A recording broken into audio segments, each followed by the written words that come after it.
Hello বন্ধুরা, good evening. সবাইকে গণেশ চতুর্থীর অনেক অনেক শুভেচ্ছা, সাথে অনেক অনেক ভালোবাসা। বন্ধুরা দেখো, এখন বাজে 6টা, আর এই যে আমি রেডি হচ্ছি। এখানে আমাদের গণেশ পুজোর সাথে মেলাও চলছে, তো সেটা দেখতে যাব বলে। তো এটা আমাদের এখান থেকে বর্ধমান হাওড়া যে হাইওয়ে, তো সেই পাশেই কিন্তু একদম পুজোটা হচ্ছে। তো তোমাদেরকে আশাটা আমরা শেয়ার করলাম না, কারণ রাস্তার অন্ধকার কি শেয়ার করব। তো সজ্জা একদম চলে এসেছি মণ্ডপে। তো দেখো, এখানে লাইটিং খুব সুন্দর করে, সাথে কিন্তু আমাদের গণেশ মূর্তিটাও খুব সুন্দর তৈরি হয়, তো দেখতে ভীষণ সুন্দর লাগে। তো গ্রামের এটা ছোট করে পুজো হলেও কিন্তু সাজানোটা খুব সুন্দর লাগে। তো বন্ধুরা, আমি আগেও এসেছি, খুব ভালো লাগে, তো এবারও মিস করলাম না। কারণ আমাদের আনুষ্ঠানা মেলা দেখতে প্রচণ্ড পছন্দ করে, কারণ মেলা মানেই তো জানো ওর বেশ একটা খেলনা হয়ে যায়। তো দেখো, আমরা একদম সবাই মিলে চলে এসেছি। সবাই বলতে আমি, আমাদের তোমাদের দাদা ভাই, আরুষ আর আমাদের বড় ভাগ্নি, 4 জন মিলে এসেছি। আর তোমাদেরকে দেখাচ্ছি, এই যে ঠাকুরটা দেখো, এত সুন্দর লাগছে দেখতে।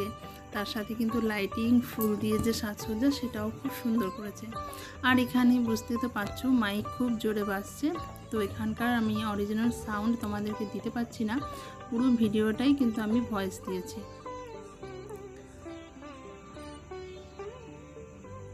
তো দেখো, তোমাদেরকে একবার পুরো মণ্ডপটা আমি দেখিয়ে দিই, কত সুন্দর সাজিয়েছে, তোমরা একবার দেখে নাও।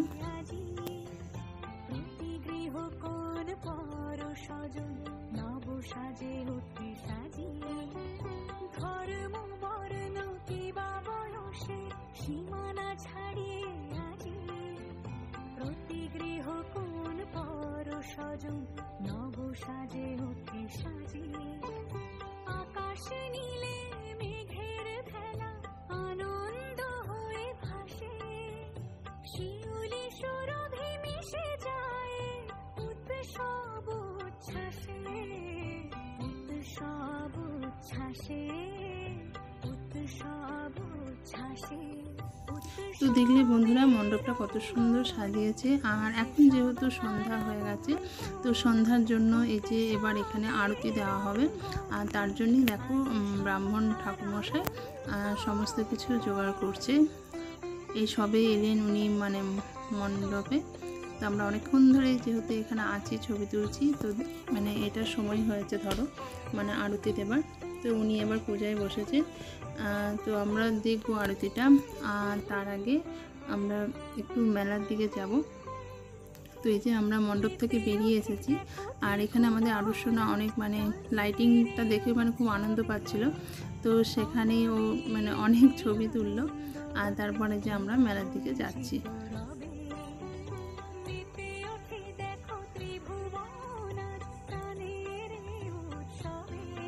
তো মেলা ঢুকতেই আমাদের আলোচনা শুরু হয়ে গেছে খেলনা। তো এত খেলনা কিনতে ভালোবাসে, যার জন্য কিন্তু আমি কোনো মেলাতেই না বেশিক্ষণ ঘুরতে পছন্দ করি না। যেটাই দেখবো সেটাই ওর কেনা চাই, ওর বায়নায় শেষ হয় না। তো যার কারণে আমি কিন্তু মেলাতে বেশিক্ষণ থাকি না, আর এই মেলাটাতেও আমরা বেশিক্ষণ থাকিনি। তো আমরা প্রথমে এখানে ঠিক করেছিলাম কিছু খাওয়া দাওয়া করব। তো হঠাৎ করে মাথায় এলো, আমরা যেহেতু চলে এসেছি একদম হাইওয়েতে, তো এখানে হাইওয়ের পাশে কিন্তু আমাদের এখানে একটা হিন্দুস্তান ধাবা আছে। তো তোমাদেরকে আমি আগের অনেক 2-3টে ভিডিওতে দেখিয়েছি তোমাদেরকে, আজকে আবারও দেখাবো। তো আমাদের ভাগ্নিও কোনোদিনও ও আসেনি বলছে এখানে। তো ভাবলাম চলো ওকে নিয়েই আজকে চলে যাই। তো এখানে খাওয়া দাওয়ার থেকে ওখানে খাওয়াটা অনেক বেটার হবে। তো সেখানেই দেখো আমরা চলে এসেছি। আর এইখানে ধাবাটাতে তোমাদেরকে আগেও দেখিয়েছি একটা জিনিস, সেটা হচ্ছে এখানে একটা পার্ক আছে বাচ্চাদের। তো আমাদের আনুষ্ঠানা যেহেতু এখানে এসেছে, তো ও তো পার্কে মানে চড়বেই। তো এই যে আমরা এবার ওকে নিয়ে যাচ্ছি পার্কের মধ্যে। এই যে দেখো, তো অনেকটা সন্ধ্যা হয়ে গেছে আর এদিকে মানে বর্ষাকাল আর গাছপালা, তো মশার উৎপাত প্রচণ্ড, কিন্তু ও কার কথা শুনবে বলো। তো দেখো ওই যে সোজা চলে এসেছে এখানে।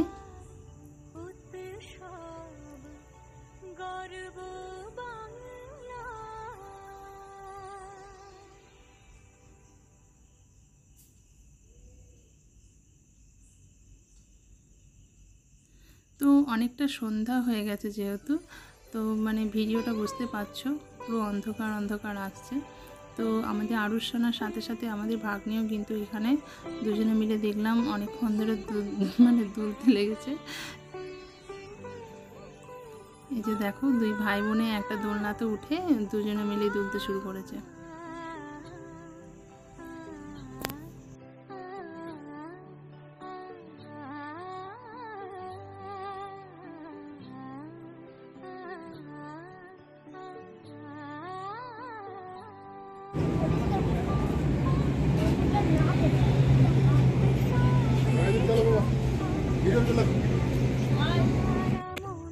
তারপর দেখো আমাদের এই যে আনুষ্ঠানিক খেলা শেষ হলো, তারপরেই আমরা ভিতরে ঢুকলাম। আর এখানে আমরা অর্ডার করেছিলাম ধোসা। তো সন্ধ্যাবেলায় হালকা খাবারের জন্য এটাই করেছিলাম, কিন্তু সত্যি কথা বলতে আমি এক প্লেট খাওয়ার পর আমি কিন্তু রাতে আর খাওয়া দাওয়া করিনি, এখানে যা খেয়ে বাড়ি ফিরেছিলাম। তো এখানে মানে এটাই শেষ আমার। তো আমরা 2 প্লেট অর্ডার করেছিলাম, আমাদের ভাগ্নির জন্য 1 প্লেট আর আমার জন্য 1 প্লেট। তো আমাদের আনুষ্ঠানিকতে কিছু খেলো না, যেহেতু বাড়ি থেকে খেয়ে দিয়ে এসেছিলো। আর তোমাদের দাদাভাই তো জানো বাইরের খাবার খেতেই চায় না। তো তারপর আমরা খাওয়া দাওয়া করে এই যে বেরিয়ে পড়েছি। আর যেহেতু রাস্তা অনেকটা দূর, তো বন্ধুরা আমরা এখানে বেশিক্ষণ সময় নিলাম না, তাড়াতাড়ি খাওয়া দাওয়া করলাম আর তাড়াতাড়ি দেখো ওখান থেকে বেরিয়ে পড়লাম। তারপর যে আমাদের আলোচনা তো মানে বাড়ি যেতেই চায় না, এখানে এলে কিছুতেই বাড়ি যেতে চায় না। মানে অনেকটা ফাঁকা জায়গা, তারপর পার্ক, মানে এটা থাকে বলে ও ভীষণ পছন্দ করে এই জায়গাটা।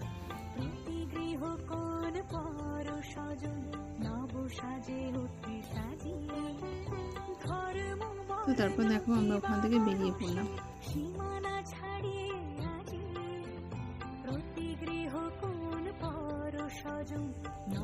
আর এখানে ভেবেছিলাম একবার থামবো, কিন্তু মানে অনেকটাই সন্ধ্যা হয়ে গেছে।